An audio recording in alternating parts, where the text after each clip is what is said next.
Bonjour à tous, donc pasteur Marie-Hélène Moulin et je suis vraiment contente de pouvoir, en dépit de toutes les circonstances inhabituelles, je suis contente de me retrouver avec vous, de vous apporter la parole et j'espère que vous serez vraiment encouragés par ce que vous entendez.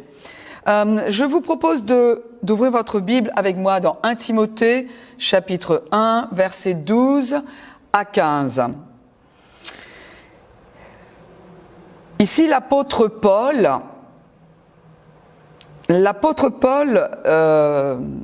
est très connu par les chrétiens. C'est quelqu'un qui a l'admiration de tout le monde et il s'adresse ici à un jeune pasteur, Timothée, et il va lui faire part un petit peu de ce qu'il était, lui, Paul, et de lui dire, voilà où je suis maintenant. Donc, verset 12, il est dit « Je rends grâce à celui qui m'a fortifié, à Jésus-Christ notre Seigneur, de ce qu'il m'a jugé fidèle en m'établissant dans le ministère. » Donc l'apôtre Paul dit « oui, aujourd'hui, tel que tu me vois, je suis dans le ministère, je suis dans l'apostolat et je sers Dieu avec ma vie. » Mais vous savez, cet homme-là que l'on a l'habitude d'admirer, cet homme qui aujourd'hui parle encore dans la vie de tous les chrétiens du monde entier, de toutes les générations depuis 2000 ans. On ne réalise pas toujours qui il était avant. Et lui, il continue en disant « Moi qui étais auparavant un blasphémateur, un persécuteur, un homme violent. » Il dit « Mais j'ai obtenu miséricorde parce que j'agissais par ignorance dans l'incrédulité, et la grâce de notre Seigneur a surabondé avec la foi et la charité qui est en Jésus-Christ. C'est une parole certaine et entièrement digne d'être reçue que Jésus-Christ est venu dans le monde pour sauver les pécheurs, dont je suis le premier. » Donc l'apôtre Paul ici est en train de casser un mythe que l'on a parfois, c'est que Dieu ne s'intéresse qu'aux gens qui font bien. Il ne s'intéresse qu'aux gens qui sont gentils. On a l'impression que Dieu est pour les bons, que Dieu est favorable aux justes. En revanche, quelqu'un qui sait qu'il est pécheur, quelqu'un qui sait qu'il a mal fait, et puis pas qu'il a mal fait juste une fois, deux fois, qu'il a mal fait, et ça a été comme une boule de neige qui est devenue de plus en plus grosse, ça provoque une avalanche dans sa vie, c'est quelqu'un qui a ruiné sa vie. Et souvent ces gens-là ont peur de s'approcher de Dieu, parce qu'ils disent « Dieu est parfait ». On a cette conscience-là en nous, que Dieu est saint, saint, saint, saint, 3 fois saint. Et quand on considère notre vie, les choix que l'on a fait, ce que l'on a dit, etc., on peut avoir tendance à dire « Ouais, mais l'Église, ça c'est bon pour ceux qui n'ont rien fait de mal. La foi, ça c'est bon pour ceux qui, parce qu'ils sont pas mal finalement, ils passeront la porte du ciel. » Et ici, l'apôtre Paul démolit un mythe et il dit « Eh bien non, d'accord, vous voyez où je suis, vous voyez l'influence que j'ai, vous voyez où je suis arrivé dans la vie. » Il dit « Mais ça n'est pas parce que j'ai tout bien fait dans la vie. » Il dit « J'étais un blasphémateur, j'étais un persécuteur, j'étais un homme violent. » Et les Écritures nous montrent qu'il était cet homme violent. Aujourd'hui, peut-être qu'un homme qui bat sa femme, peut-être qu'un homme qui se drogue, peut-être qu'une femme qui se prostitue, peut-être que quelqu'un qui blasphème, qui a passé toute sa journée à blasphémer, aura des difficultés à croire que Dieu l'aime. Eh bien, par les Écritures, nous allons voir que Dieu n'a pas envoyé son Fils pour ceux qui font tout bien. J'aimerais que l'on puisse lire dans l'Évangile de Luc au chapitre 15, versets 1 à 2, je vous le cite. Ici, Jésus, pendant qu'il était sur terre, il a vécu comme un simple homme, alors qu'il n'avait jamais péché. Et la Bible nous dit, et tous les publicains, et les publicains c'était les percepteurs d'impôts, et ces gens-là, il y a 2000 ans, étaient connus pour magouiller. C'était des gens qui étaient corrompus parce qu'ils taxaient beaucoup plus qu'il n'était nécessaire afin de s'en mettre un petit peu dans les poches, si bien qu'ils étaient très mal vus du peuple. Et là, ils étaient là, et la Bible nous précise que les gens de mauvaise vie, une autre version dit les pécheurs, s'approchaient de Jésus pour l'entendre. Donc, Ici, il y a quelque chose d'assez extraordinaire, c'est que ces gens qui savaient qu'ils faisaient mal, ces gens qui savaient, et ils étaient parfaitement conscients, peut-être que même en s'approchant de Jésus, ils reconnaissaient quelqu'un qu'ils avaient volé. Ces gens de mauvaise vie, ces pécheurs, il y avait des brigands, il y avait des mafieux, il y avait toutes sortes de personnes. La Bible nous dit, ils s'approchaient de Jésus. Mais vous savez, on ne peut pas s'approcher de quelqu'un avec une grande liberté, si on croit qu'il va nous rejeter, si on croit qu'il n'en a rien à faire de nous. Ces gens avaient compris quelque chose de Jésus et c'est exactement ce que je veux qu'aujourd'hui, nous, en 2020, nous comprenions.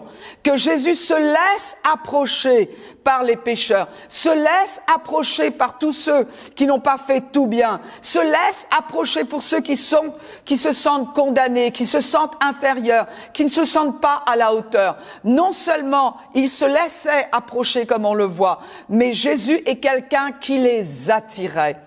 Et puis, il y a eu une autre réaction, parce que la suite du verset, le verset 2 nous dit « Et les pharisiens et les scribes murmuraient, disant, cet homme, en parlant de Jésus, accueille des gens de vie et mange avec eux. » Ici, nous avions des religieux, des gens qui justement pensaient que le Messie, s'il venait, ne viendrait que pour ceux qui faisaient tous leurs efforts pour mériter la faveur de Dieu. Et nous avons des pharisiens, nous avons des religieux qui sont là avec des scribes. Ce sont tous des gens qui connaissent les lois de Dieu, qui connaissent les 10 commandements, qui s'efforcent de les suivre. Et ils ne sont pas contents. Non seulement ils ne sont pas contents de voir autant de pécheurs desquels ils ont toujours essayé de s'éloigner. Ils les voient s'approcher de Jésus et ils ne comprennent pas que le Fils de Dieu n'est pas répugné par la présence de ceux qui n'ont pas tout bien fait, de ceux qui sont pécheurs. Et il méprise Jésus. Il dit comment cela? Non seulement il les accueille, mais il va manger avec eux. C'est-à-dire que Jésus, n'avait aucun problème à être en présence des pécheurs. Imaginez-vous maintenant que nous soyons conscients de ce que nous avons fait. Et puis, Jésus passe et au lieu de se sentir condamné, on voit Jésus qui nous fait un signe de la main qui dit « Est-ce que tu as faim? Alors viens manger, parce que moi aussi j'ai vraiment faim. Et tiens, viens, assieds-toi à ma table. Tiens, mets-toi en face de moi, discutons un petit peu. » Voilà comment Jésus était avec les pécheurs. La Bible nous dit que Jésus est le même hier, aujourd'hui et éternellement. Et ce que nous trouvons qu'il a fait il y a 2000 ans, nous sommes assurés qu'il a les mêmes intentions vis-à-vis des pécheurs, qu'il a la même volonté de parler, de les accueillir, de manger avec eux. Donc Jésus a été accusé d'être bienveillant envers les pécheurs. Il faut quand même réaliser d'où venait Jésus. Vous savez, avant sa naissance, Jésus était dans la gloire de Dieu. C'est-à-dire que Jésus était dans une autre dimension où le péché n'est jamais rentré. Le péché n'est pas le bienvenu.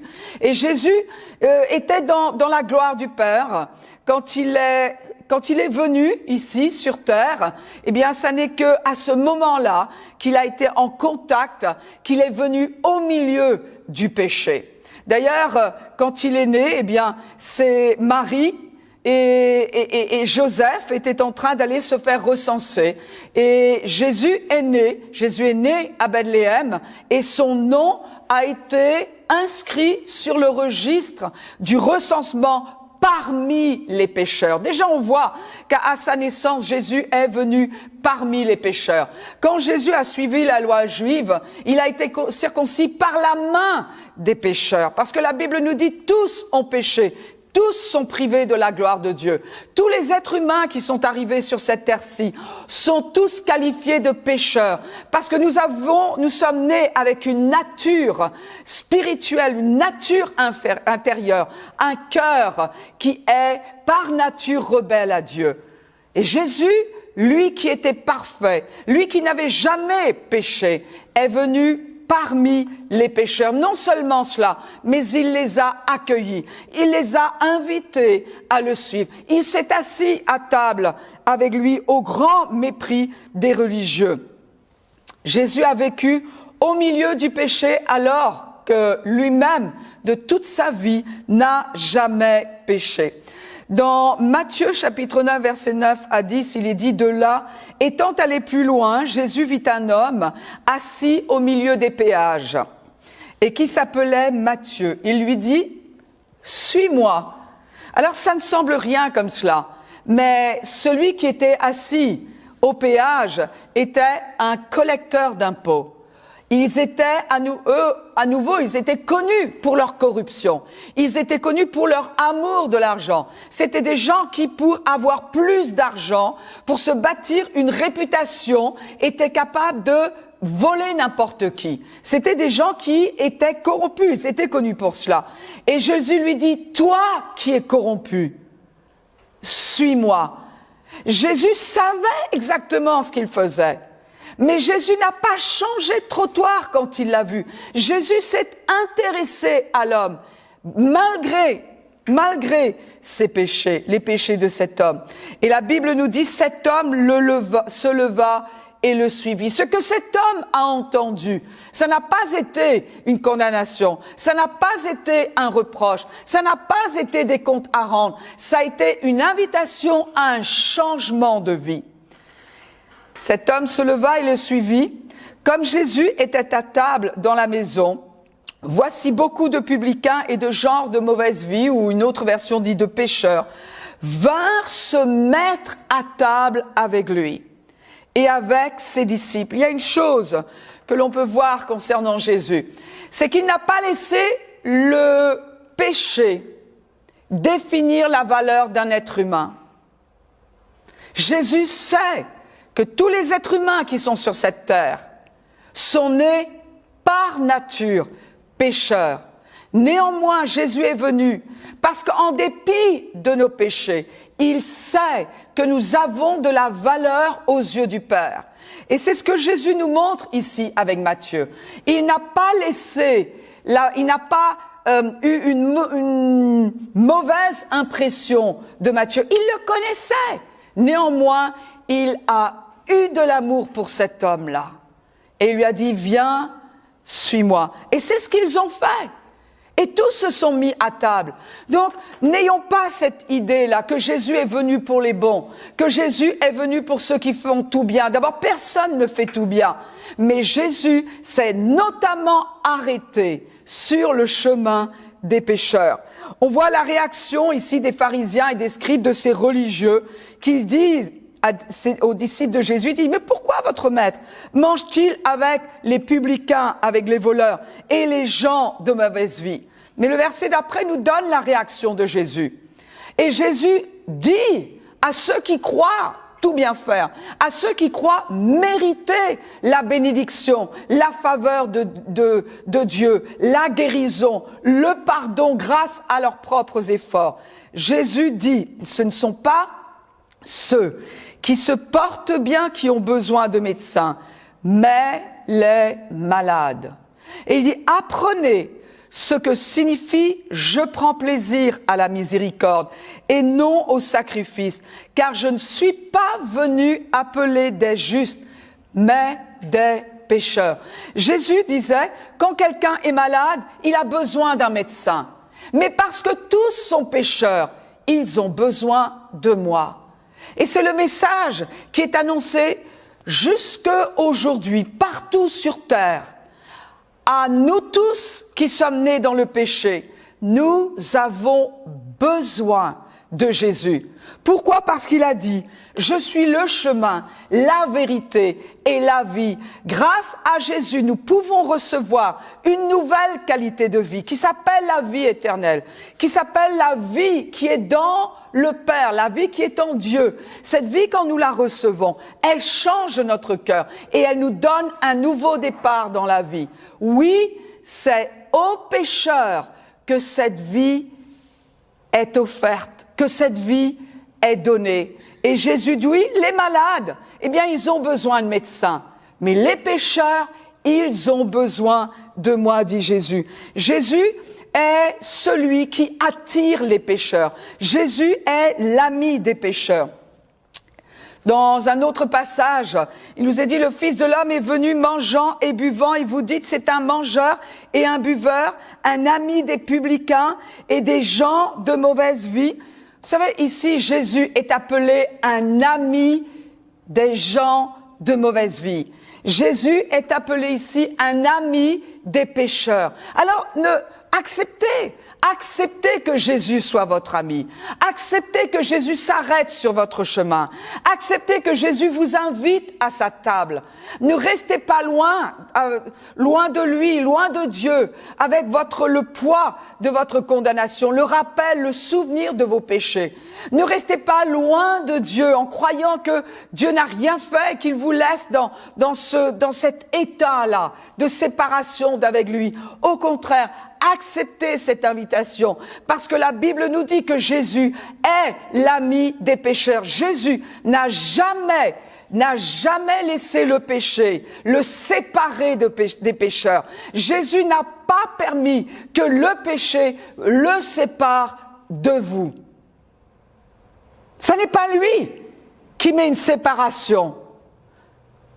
Ça n'est pas lui. Lui veut être votre ami. Il veut vous sauver de votre condition. Il veut vous ramener à Dieu. Il vous offre la réconciliation avec le Père. Et puis, l'autre verset nous dit, un pharisien pria Jésus de manger avec lui. Jésus entra dans la maison du pharisien et se mit à table.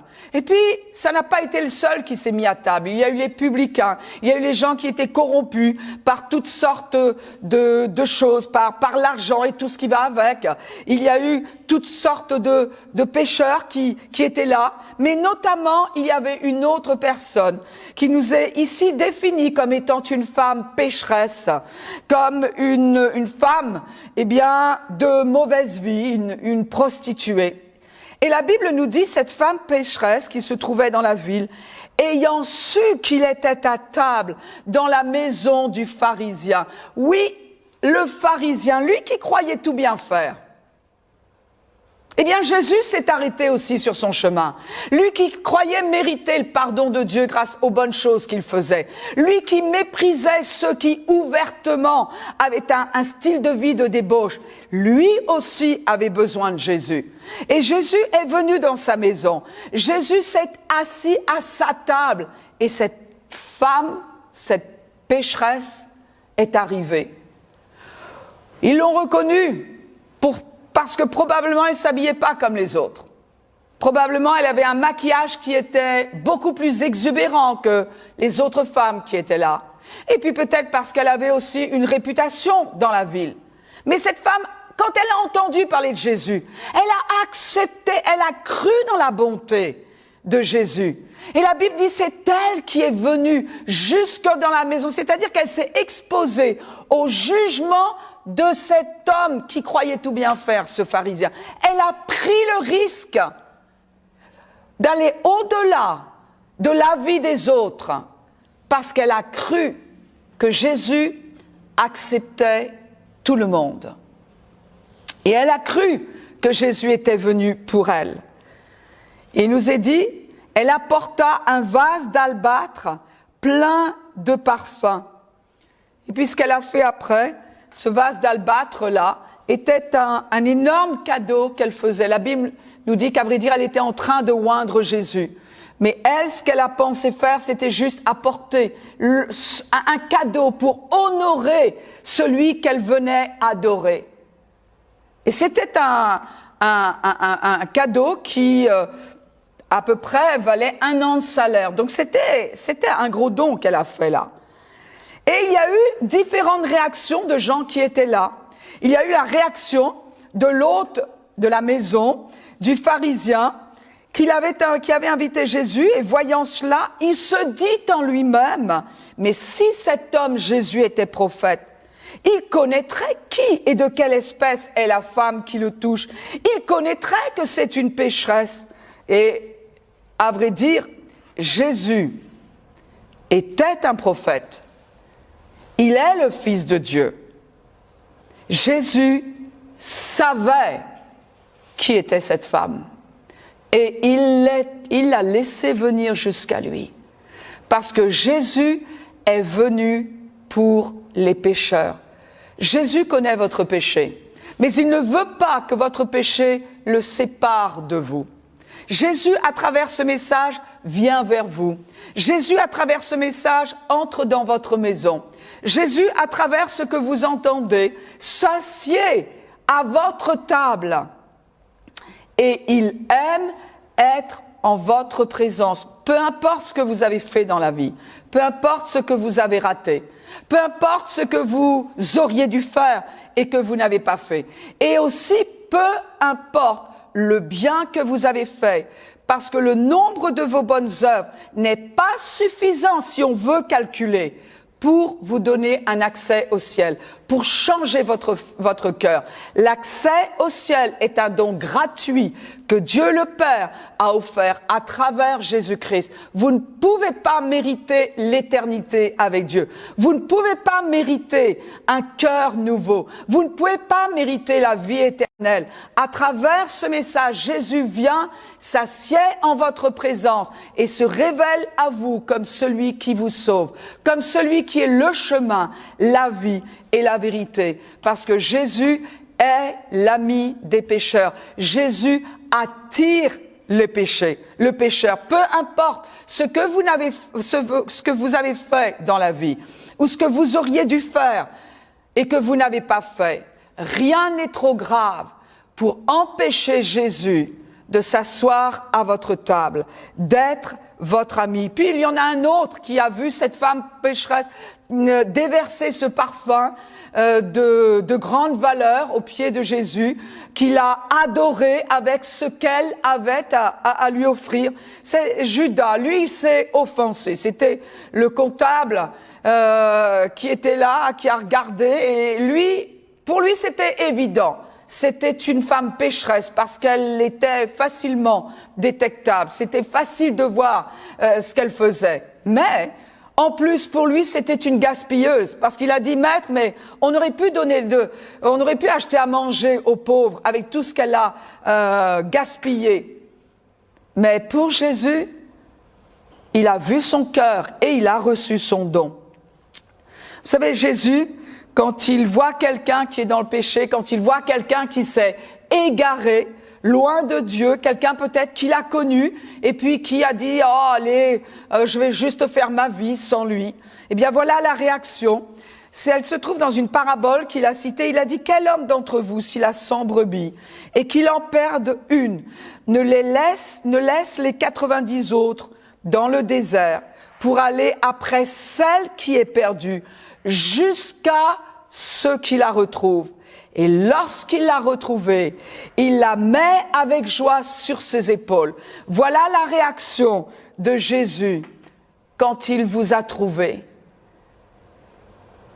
Jésus s'est arrangé pour que ce message que je vous apporte de sa part vous parvienne, pour que vous n'ayez pas peur de lui, pour que vous ne restiez pas séparés loin du Père, parce qu'il est le seul médiateur entre Dieu et les hommes.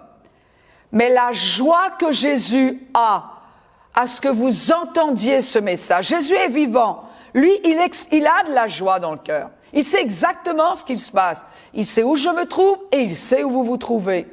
Et Jésus a de la joie parce qu'à travers ce message, il est venu jusqu'à vous. Maintenant, la question est, allez-vous accepter cette amitié qu'il vous offre? Allez-vous accepter cette réconciliation? Jésus a été l'ami du fils égaré. Jésus a été l'ami de Nicodème, cet érudit qui est venu de nuit vers lui pour lui poser des questions parce qu'il avait honte de les poser devant les autres. Et puis il a été l'ami de Bartimée, ce mendiant qui était assis au bord du chemin, qui n'avait rien dans la vie, qui n'avait aucun espoir, qui dépendait des aumônes, qui dépendait des gestes de bienfaisance des autres. Et Jésus est venu pour être leur ami. Jésus est venu pour Zachée, qui lui était un homme pécheur. Il est rentré dans sa maison également. Jésus a été l'ami de Zachée. Puis il y a eu cette femme samaritaine qui est venue en plein midi. Imaginez, au Moyen-Orient, en plein midi. Pourquoi elle venait en plein midi puiser de l'eau à un puits? Parce qu'elle aussi avait un sentiment de culpabilité qu'elle n'osait pas. Personne ne va puiser de l'eau en plein midi au Moyen-Orient quand c'est le plus fort de la chaleur. Pourquoi venait-elle? Parce elle redoutait de croiser les autres dames. Elle avait honte de ce qu'elle avait fait. Elle avait honte des choix dans sa vie. Et Jésus s'est trouvé là, au bon moment. Et la Bible nous dit qu'il est resté parler avec elle. Il s'est intéressé à elle. Lui aussi est resté sous la chaleur du jour. Pourquoi? Parce qu'il voulait lui faire comprendre qu'elle a du prix aux yeux de Dieu. Il voulait lui faire comprendre qu'elle a du prix aux yeux du Père. Il ne l'a pas condamnée alors qu'elle avait été mariée 5 fois et l'homme avec lequel elle vivait, eh bien, il n'était pas marié. Il ne l'a pas condamnée. Il est juste resté auprès d'elle. Il l'a rassurée par sa présence. Il a fait comprendre à cette femme qu'elle était digne d'être l'amie de Jésus, qu'elle avait de la valeur aux yeux du Père. Jésus a été critiqué pour avoir aidé les pécheurs. Il a été critiqué pour avoir mangé avec eux. Il a été critiqué pour s'intéresser à celui qui était banni de la société. Il était critiqué pour s'être rabaissé au niveau d'un mendiant aveugle. Mais aujourd'hui, Jésus te dit, accepte cette réconciliation. Je vais terminer avec un verset qui est absolument éblouissant. Il nous est dit dans le livre aux Romains, au moment fixé par Dieu, alors que nous étions sans force, alors que nous étions sans recours, sans aucune possibilité de retrouver le chemin vers un Dieu très saint pour passer l'éternité avec lui. Alors que nous étions incapables de retirer le péché de notre cœur, alors que nous étions incapables de retrouver une communion avec Dieu, Christ est mort pour des pécheurs. Non seulement Jésus a aimé la présence, non pas du péché, parce qu'il a vu ce que le péché faisait dans la vie des gens, il haït le péché, mais Jésus a aimé le pécheur suffisamment pour quitter son lieu de gloire, pour quitter la présence du Père, descendre parmi nous, vivre au milieu de nous pécheurs, passer du temps avec nous. Il nous a suffisamment aimés pour cela, mais il a mis le comble à son amour quand il est mort sur la croix pour payer pour nos péchés, pour payer pour vos péchés, afin que ce péché-là ne vous sépare jamais plus de lui. Une autre version dit qu'il est venu et il est mort pour démontrer son amour pour les pécheurs, qui étaient totalement impuissants, faibles et incapables de se sauver. Jésus est remonté au ciel. Et la Bible dit qu'il a vécu parmi les pécheurs. Il est mort pour que nous soyons en règle avec Dieu. Pour que vous soyez en règle avec Dieu. Et aujourd'hui, il intercède au ciel. C'est-à-dire qu'il aurait pu rester déconnecté de nous, non. Il intercède afin de sauver ceux qui sont perdus. Si vous savez que vous êtes pécheur, eh bien, je vais vous dire, acceptez cette amitié avec Dieu. Acceptez ce que Jésus a fait et a payé à la croix. Ne restez plus dans cette condamnation. Ne restez plus loin de Dieu. Vous pouvez avoir l'assurance de là où vous allez passer l'éternité. Vous pouvez la passer avec Dieu ou vous pouvez la passer sans Dieu. Mais si vous voulez la passer avec Dieu, Jésus est celui qui est le médiateur. Si vous voulez bien, eh bien, vous pouvez répéter cette prière après moi. Et si chaque mot a vraiment du poids pour vous, et si chaque mot est important, s'il reflète ce que vous pensez, eh bien Dieu recevra cette prière comme étant vraiment la vôtre. Et la Bible dit que vous serez sauvés. Père, dans le nom de Jésus, si vous voulez bien répéter après moi, dans le nom de Jésus, je viens à toi. Je ne mérite pas ta faveur. Je ne mérite pas la vie éternelle. Je ne mérite pas d'être retrouvé par toi. Mais parce que je ne le mérite pas, Jésus est mort sur la croix à ma place.